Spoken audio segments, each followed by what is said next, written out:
اللہ عز و جل نے اپنے بندوں کی ہدایت کے لیے 1,24,000 یا کم و بیش انبیاء اکرام علیہ السلام کو دنیا میں بھیجا۔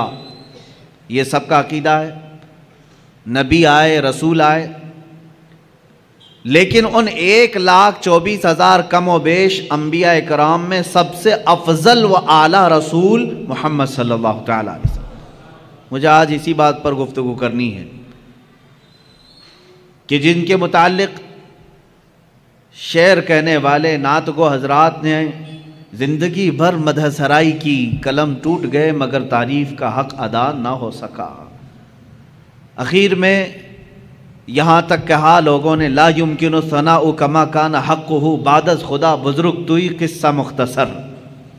فارسی میں یوں کہا کہ آپ کی کما حقہ، جیسے آپ کی شان ہے ویسے تعریف تو کوئی کر ہی نہیں سکتا۔ حاصل کلام گفتگو کا یہ ہے خدا کے بعد اگر کوئی مرتبہ ہے تو اے پیارے حبیب وہ آپ کا مرتبہ ہے۔ اسی کی ترجمانی اعلیٰ حضرت فاضل بریلوی رضی اللہ تعالیٰ عنہ نے فرمائی آخری اپنے شعر میں، فرماتے ہیں لیکن رضا نے ختم سخن اس پہ کر دیا، خالق کا بندہ خلق کا آقا کہوں تجھے۔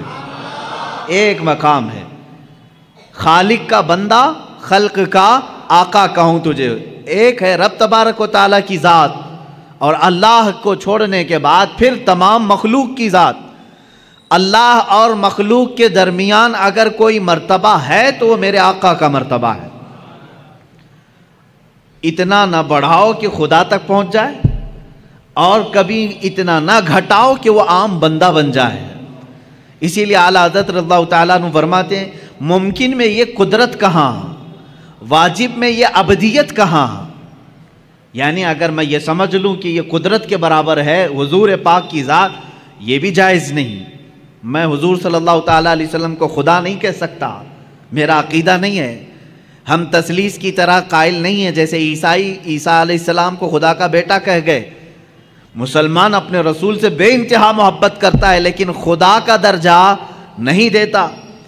اعلیٰ حضرت فرماتے ہیں ممکن میں یہ قدرت کہاں، واجب میں عبدیت کہاں۔ یعنی عام بندہ کہوں یہ بھی نہیں بنتا مجھ سے، قدرت کہوں یہ بھی نہیں بنتا، حیران ہوں۔ یہ بھی ہے خطا، یہ بھی نہیں وہ بھی نہیں، عام بندہ بھی نہیں اور قدرت بھی نہیں۔ حق یہ کہ ہیں عبد الہ۔ اعلیٰ حضرت رضی اللہ تعالیٰ عنہ نے اس کے جواب میں ارشاد فرمایا یعنی یہ قدرت بھی نہیں ہے اور ایک عام عبد بھی نہیں ہے، اب ہے کیا؟ اس کو ایک دوسرے شعر سے میں کہتا ہوں، میں مانتا ہوں اے عقل والو میرا محمد خدا نہیں ہے، میں مانتا ہوں اے عقل والو میرا محمد خدا نہیں ہے، مگر دلوں میں یہ نقش کر لو کہ وہ خدا سے جدا نہیں ہے۔ یہ ہے مقام مصطفیٰ صلی اللہ تعالیٰ علیہ وسلم۔ ہاں ان کی طرح نہ بنو جو کہتے ہیں وہ عام بشر ہیں، اور نہ ان کی طرح بنو کہ حضور کو وہ یہ کہتے ہیں کہ جیسے مدینے میں خدا ہو کر اتر پڑا۔ ہم نہ غلو کرنے والوں میں سے ہیں اور نہ گستاخی کر کے نیچا دکھانے والوں میں سے ہے۔ ہمارا عقیدہ اہل سنت کا یہ ہے اللہ رب العزت کی ساری مخلوق میں اگر سب سے افضل کوئی انسان ہے وہ محمد رسول اللہ صلی اللہ علیہ وسلم۔ افضلیت مصطفیٰ صلی اللہ تعالیٰ علیہ وسلم پر ایک نہیں دو نہیں بے شمار دلیلیں موجود ہیں، قرآن کی بھی حدیث کی بھی۔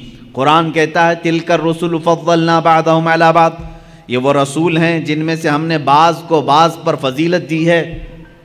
رسولوں میں بعض کو بعض پر فضیلت دی گئی ہے یا نہیں ہے؟ اللہ تعالیٰ نے چند نبیوں کا ذکر اس میں فرما دیا، جیسے اللہ تعالیٰ فرماتا ہے موسیٰ علیہ السلام سے اللہ نے بات فرمایا، ان کو کلام کرنے کا معجزہ دیا۔ وَكَلَّمَ اللَّهُ مُوسَىٰ تَكْلِيمًا، اللہ نے موسیٰ سے کلام کیا۔ عیسیٰ علیہ السلام کے متعلق فرمایا وہ روح القدس کے ذریعے سے ان کی مدد کی۔ عیسیٰ علیہ السلام کو اللہ تعالیٰ نے بعض نبیوں پر مقام بلند فرمایا۔ ابراہیم علیہ السلام کے متعلق قرآن کہتا ہے وَاتَّخَذَ اللَّهُ إِبْرَاهِيمَ خَلِيلًا، اللہ نے ابراہیم کو خلیل بنایا۔ خلیل کس کو کہتے ہیں؟ دوست کو۔ خلیل کس کو کہتے ہیں؟ دوست کو کہتے ہیں۔ اسی طرح بعض انبیاء کرام علیہ السلام کے متعلق قرآن میں آیا ہے، اور ہم جب انبیاء کے نام لیتے ہیں تو دیکھیں میں آپ کو گناتا ہوں، سیدنا آدم صفی اللہ کہتے ہیں، اللہ کے وہ صفی ہیں۔ سیدنا نوح نجی اللہ کہتے ہیں، اللہ کے وہ نجی ہیں۔ حضرت ابراہیم علیہ السلام کے نام کے ساتھ سیدنا ابراہیم خلیل اللہ، سیدنا اسماعیل ذبیح اللہ، سیدنا موسیٰ کلیم اللہ، سیدنا داؤد خلیفۃ اللہ، سیدنا عیسیٰ روح اللہ۔ اللہ کے یہ کچھ نہ کچھ ہیں، کوئی اللہ کا صفی ہے، کوئی اللہ کا نجی ہے، کوئی اللہ کا خلیل ہے، کوئی اللہ کا ذبیح ہے، کوئی اللہ کا صدیق ہے، کوئی اللہ کا خلیل ہے، کوئی اللہ کا روح ہے۔ لیکن جب میرے آقا صلی اللہ تعالیٰ علیہ وسلم کے لیے اللہ نے فرمایا تو کیا فرمایا؟ محمد صلی اللہ تعالیٰ علیہ وسلم حبیب اللہ۔ یہ کیا ہے؟ اللہ کے حبیب۔ ایک ورڈ ایسا ہے حبیب کا جو کسی دوسرے نبی کے لیے نہیں آیا۔ حبیب کسے کہتے ہیں؟ خلیل دوست ہو گیا، صفی چنا ہوا، نجی شرافت میں ہے، اور دیگر انبیاء کی جو صفات ہیں وہ اپنی جگہ پر ہے۔ حبیب کہتے ہیں محبت کا وہ درجہ جس کو اعلیٰ حضرت رحمۃ اللہ تعالیٰ علیہ نے اپنے شعر میں یوں فرمایا، میں تو مالک ہی کہوں گا کہ ہو مالک کے حبیب۔ میں تو مالک ہی کہوں گا آپ کو یا رسول اللہ، میں تو آپ کو مالک ہی کہوں گا کہ ہو آپ مالک کے حبیب، کیونکہ جو حبیب ہوتا ہے اور جو محب ہوتا ہے دونوں کے درمیان کیا معاملہ ہوتا ہے؟ مثال کے طور پر میں اگر کسی سے محبت کر رہا ہوں تو محبت کا تقاضا یہ ہے کہ یہ میرا موبائل ہے، یہ میرا ہے، لیکن جب میرا حبیب سامنے ہوگا تب میں یہ نہیں کہوں گا یہ میرا ہے۔ یہاں میرا تیرا نہیں ہوتا، جو میرا ہے وہ اس کا ہے، جو اس کا ہے وہ میرا ہے۔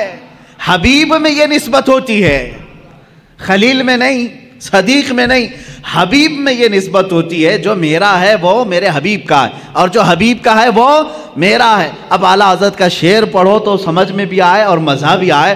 فرماتے ہیں میں تو مالک ہی کہوں گا یا رسول اللہ کہ ہو آپ مالک کے حبیب، یعنی محبوب و محب میں نہیں میرا تیرا، محبوب و محب میں نہیں میرا تیرا، اس میں میرا تیرا نہیں ہوتا۔ تو جہاں حبیب کی بات آتی ہے وہاں میرا اور تیرا نہیں ہوتا۔ عزیزان گرامی وقار، حضور پاک صلی اللہ تعالیٰ علیہ وسلم کی افضلیت اس سے ہے کہ آپ کو صرف مخلوق میں یعنی عام انسانوں میں افضل اللہ نے نہیں بنایا، بلکہ انبیاء کرام علیہ السلام میں بھی افضل بنایا۔ اتنا ہی نہیں بلکہ رسول اعظام اور فرشتگان جو اللہ کے مقرب فرشتے ہیں ان سے بھی افضل بنایا۔ حضور صلی اللہ تعالیٰ علیہ وسلم کو ان سے بھی افضل بنایا۔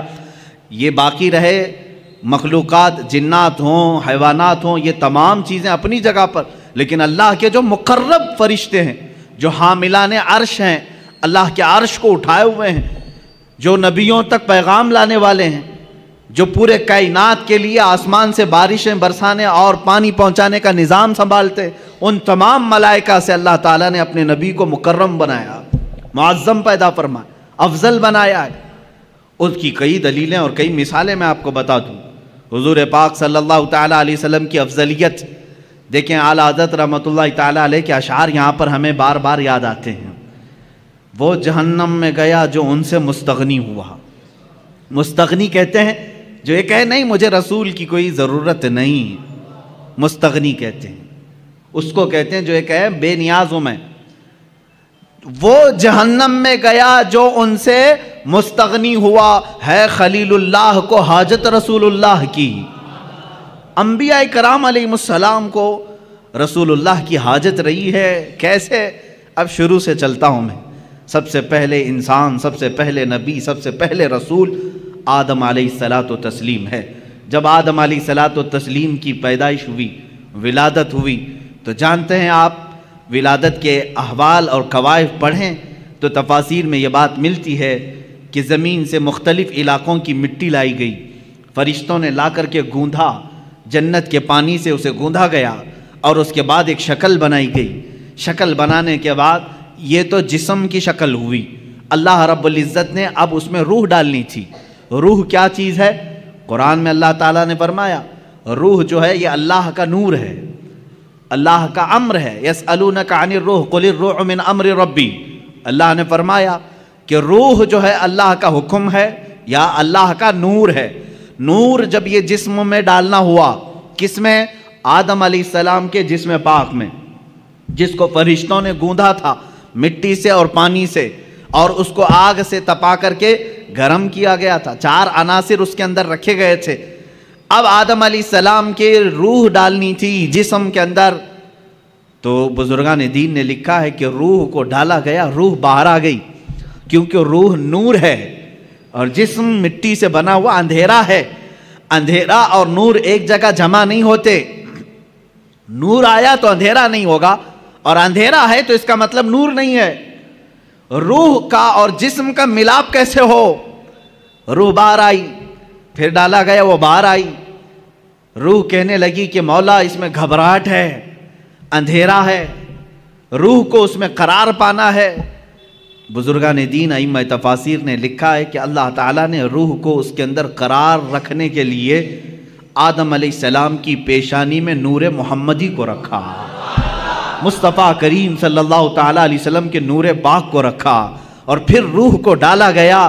آدم علیہ السلام کے جسم پاک میں روح آئی، آپ کو پہلی مرتبہ ایک چھینک آئی اور آپ نے الحمدللہ کہا، یہاں سے ہے انسان کے سانس لینے کی ابتدا۔ میرے عزیزو، کائنات پہ سب سے پہلا انسان جو روح والا بنا اور سانس لینے کے قابل بنا، تو میں یہ کہتا ہوں کہ وہ نور محمدی کے صدقے میں سانس لیا، سانس لیا ہے۔ کس کی بدولت؟ نور محمدی کے بدولت۔ مصطفیٰ کریم صلی اللہ تعالیٰ علیہ وسلم کا نور پاک آدم علیہ السلام کی پیشانی میں رکھا گیا۔ اب یہ نور جو ہے منتقل ہوتے ہوئے میرے آقا صلی اللہ علیہ وسلم کے والد ماجد تک آیا ہے۔ انشاءاللہ العزیز جب موقع آئے میلاد پاک کا، میں اس نور کے منتقل ہونے کی کیفیت کو بھی عرض کروں گا۔ آدم علیہ السلام کی بیداری کس کی بدولت؟ نور محمدی کی بدولت۔ جب آپ بیدار ہوئے، اتنا ہی نہیں، جلوہ محمدی کو کہاں کہاں دیکھو، جہاں دیکھا وہاں پایا۔ آدم علیہ السلام جب بیدار ہوئے، فرشتوں کو حکم ہوا کہ انہیں سجدہ کرو، فرشتے سجدہ کیے، ابلیس انکار کیا، مردود ہوا، اور اس کے بعد آدم علیہ السلام کو جنت میں ٹھہرایا گیا۔ آدم علیہ السلام جنت کے ہر دروازے کو دیکھتے، ہر دیوار کو دیکھتے، فرماتے ہیں ہر دروازے پر، ہر دیوار پر لکھا ہوا تھا لا الہ الا اللہ احمد رسول اللہ۔ آسمانوں میں میرے نبی کا نام کیا ہے؟ احمد ہے، زمینوں میں میرے آقا کا نام محمد ہے۔ عزیزان گرامی، آدم علیہ السلام نے جگہ جگہ پر کیا نام دیکھا؟ حضور پاک صلی اللہ علیہ وسلم کا نام رب ذوالجلال کے نام کے ساتھ۔ اب سنیے، یہ خیال آپ کے دل میں تھا، سوال بھی کیا آپ نے مولا سے، اے رب ذوالجلال، تیرے نام کے ساتھ یہ ایک دوسرا نام کس کا ہے؟ اللہ رب العزت نے فرمایا وہ میرے حبیب کا نام ہے۔ وہ کہاں رہتا ہے؟ اللہ نے فرمایا وہ تو تیری ہی نسل میں بآخری زمانے میں پیدا ہوگا۔ یہ بات آئی گئی۔ آدم علیہ السلام کو اللہ تعالیٰ نے جنت میں ٹھہرانے کے بعد حکم فرمایا تھا، آپ کے جسم پاک سے حوا کو پیدا کیا گیا، اور اس کے بعد حکم ہوا کہ تم دونوں جنت میں ٹھہری رہو، لیکن ایک درخت تھا جنت میں جس کے قریب جانے سے اللہ نے منع فرمایا تھا، لا تقربا هذه الشجرہ، اس درخت کے قریب مت جانا۔ اللہ بہتر جانتا ہے وہ کیا حکمت تھی اس درخت کے متعلق۔ بڑے الگ الگ اقوال ہیں، وہ کون سا درخت تھا، کس پھل کا درخت تھا، لیکن بس اتنا تھا کہ اللہ نے وہاں جانے سے منع کیا تھا۔ ابلیس جو کہ شیطان ہو چکا تھا، اللہ نے اسے راندہ بارگاہ کر چکا تھا اور مردود بنا دیا تھا۔ ابلیس کا کام یہ تھا کہ وہ چیلنج کر دیا تھا اپنے رب تعالیٰ سے کہ میں اب آدم اور اس کی پوری اولاد کو گمراہ کرتا رہوں گا۔ اللہ تعالیٰ نے فرمایا کہ تجھے قیامت تک کا موقع ہے، جتنے لوگوں کو گمراہ کر سکتا ہے کر۔ ابلیس وہیں سے ابتدا کرتا ہے، آدم علیہ السلام سے ہی وسوسے ڈالنا شروع کیا۔ فوسوس لہما الشیطان، قرآن میں ہے ان دونوں کو وسوسہ ڈالا شیطان نے۔ کس کو؟ آدم علیہ السلام اور حضرت حوا کو۔ ہماری ماں کو اور ہمارے باپ کو وسوسہ ڈالا یہ کہہ کر کے کہ تمہیں معلوم ہے اس درخت کے قریب جانے سے کیوں منع کیا ہے تمہیں اللہ نے؟ انہوں نے پوچھا کیوں؟ کہا اگر تم یہ درخت کا پھل کھا لو گے الا ان تکونا ملکین او تکونا من الخالدین، اس نے کہا کہ اگر تم یہ پھل کھا لو گے تو یا تو بڑے معزز فرشتے بن جاؤ گے یا تو ہمیشہ جنت میں ہی رہو گے، اور جو نہیں کھاتا وہ جنت سے نکل جائے گا۔ ان کو ایسا لگا کہ جنت چھوڑنا نہیں چاہیے، تو ہو سکتا ہے انبیاء کرام علیہ السلام کی بات ہے، میں بڑے ادب سے یہاں کہوں گا، آدم علیہ السلام اور حضرت بی بی حوا کے درمیان بات چیت ہوئی، آخر کار وہ پھل کھا لیے، قریب بھی گئے، پھل کھا بھی لیے، اور اللہ رب العزت کا عتاب ہوا۔ اللہ نے فرمایا اب اترو، تم زمین پر جاؤ۔ زمین پر اتار دیا گیا، دونوں کو الگ الگ اتارا گیا۔ حضرت آدم علیہ السلام کو اللہ تعالیٰ نے سرندیب پہاڑ پر اتارا، بی بی حوا کو جدہ میں عرب کے علاقے میں اتارا، دونوں الگ الگ زندگی گزارتے رہے، لیکن آدم علیہ السلام کو اس پھل کے کھانے پر افسوس رہا، روتے رہے، توبہ کرتے رہے، بار الہ تو نے منع کیا تھا میں کھا لیا، تو مجھے معاف کر۔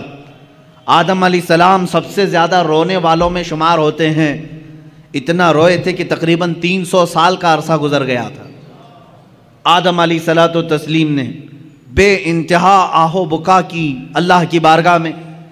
اب مجھے جو بات عرض کرنی ہے یہ پورے واقعے میں وہ اب حاصل کلام یہ ہے، آدم علیہ السلام 300 سال روتے رہے، جنت میں رہے، جنت سے اترے، زمین پر آئے، 300 سال رہے، روتے رہے، اللہ کی طرف سے کوئی پیغام نہیں، توبہ قبول ہوئی نہیں ہوئی اس کے متعلق کوئی اشارہ نہیں۔ 300 سال کے بعد خود اللہ قرآن میں فرماتا ہے ہم نے آدم کے دل میں ایک بات ڈال دی۔ وہ بات کیا تھی؟ فَتَلَقَّى آدَمُ مِن رَبِّهِ كَلِمَاتٍ، اللہ نے آدم علیہ السلام نے اپنے رب سے کچھ کلمات سیکھ لیے۔ وہ کلمات کیا تھے؟ آدم علیہ السلام 300 سال پہلے کی بات یاد کرنے لگے، جب اللہ نے میرے جسم میں روح ڈالی اور روح سے میں بیدار ہوا، جنت کی ہر کھڑکی ہر دروازے پر میں نے ایک نام دیکھا تھا میرے خدا کے نام کے ساتھ، یہ بات یاد آئی، وہی کلمہ یاد آیا، وہی کلمہ یاد آیا جو جنت کی ہر در و دیوار پر لکھا ہوا تھا۔ تب آپ نے عرض کیا اے مولا جس کا نام تو نے اپنے نام پاک کے ساتھ لکھا ہے، اگر وہ تیرا محبوب ہے تو اس کی بدولت میری توبہ کو قبول فرما لے۔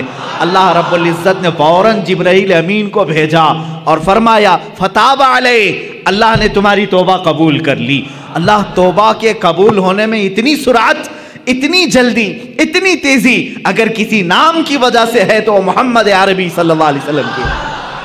قرآن نے یہی کہا ہے اگر اے مومنو اگر تم اپنی جانوں پر ظلم کر لو، گناہ ہو جائے تو کہاں آؤ؟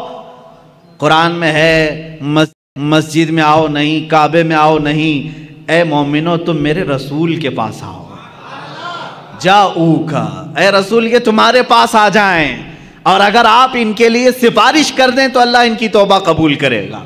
اب اندازہ کریں آدم علیہ السلام کی توبہ قبول ہوئی، برکت کس کی تھی؟ محمد عربی صلی اللہ علیہ وسلم کی۔